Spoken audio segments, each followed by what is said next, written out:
and today there is another new video for you. I have already made some videos about the adaptation of Zeiss Ikon Contaflex lenses from Carl Zeiss to the Sony E-mount system. Today I would like to continue this series with the 2.8 50mm Pro-Tessar macro 1:1. Of course I would appreciate a like for the video, and, if you are not yet a subscriber, I would like to welcome you as a new subscriber to my channel. Thank you very much for that. This lens attachment offers a maximum magnification of 1:1 and cannot be used for long distance shots. It is a pure macro lens attachment. The maximum magnification can be changed by using close-up lenses, the so-called Pro-Tessar from Carl Zeiss. These were offered with different diopters, some for screwing into the filter thread, others for insertion.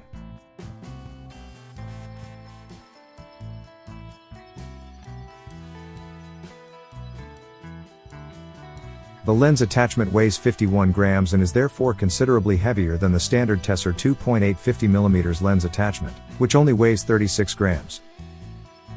But they are both small, as you can clearly see.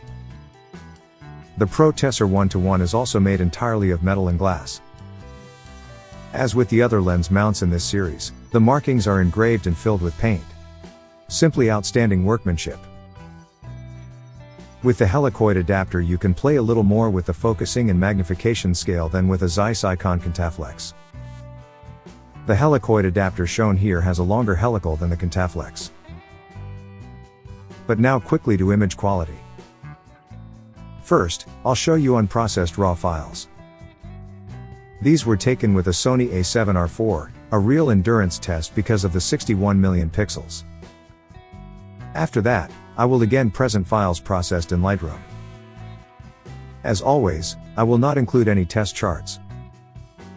You can also visit my homepage, apertureonepointfour.com, to view images of this lens series and to get more information about the Contaflex models and accessories.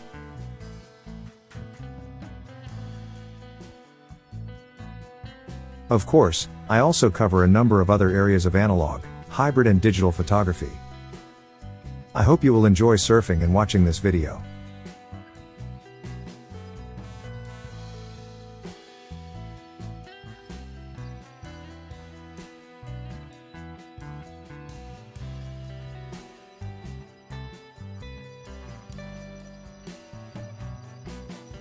Over the next few minutes, you will see several shots taken at different aperture values. The f-stop used is shown at the bottom left. I didn't use f2.8 for some of the shots because I couldn't focus the image properly due to severe spherical aberration. Therefore, I would not use an aperture of 2.8 for photography. Aperture 4 also produces a very soft image of the subject. When the aperture is close to 5.6, the quality is still not satisfactory. From aperture 8, the optical quality gradually improves up to aperture 16. At f22, the quality deteriorates again due to diffraction blur. After my further tests, I do not recommend any shooting situation that requires uniform sharpness from corner to corner. This cannot be achieved with the Pro-Tessar on a Sony A7rIV. For the rest of picture taking, I recommend f-stop 11 or 16, in some situations even f-stop 8. Because of its optical performance, I would call this lens a collector's item and would not use it with a digital mirrorless camera. There are much better and cheaper solutions from the old analog days. Examples are the Canon NF-D 3.5 50mm macro, the Canon EF 2.5 50mm compact macro, the Canon EF2 8+ 100mm, both versions, or numerous macro lenses from Nikon, Minolta, Pentax or Olympus. My heart is still with the Canon FD and EF system, so I will mention these lenses first.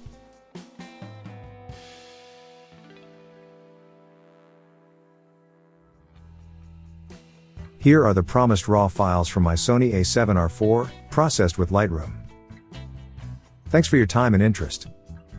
Until the next video, and stay healthy.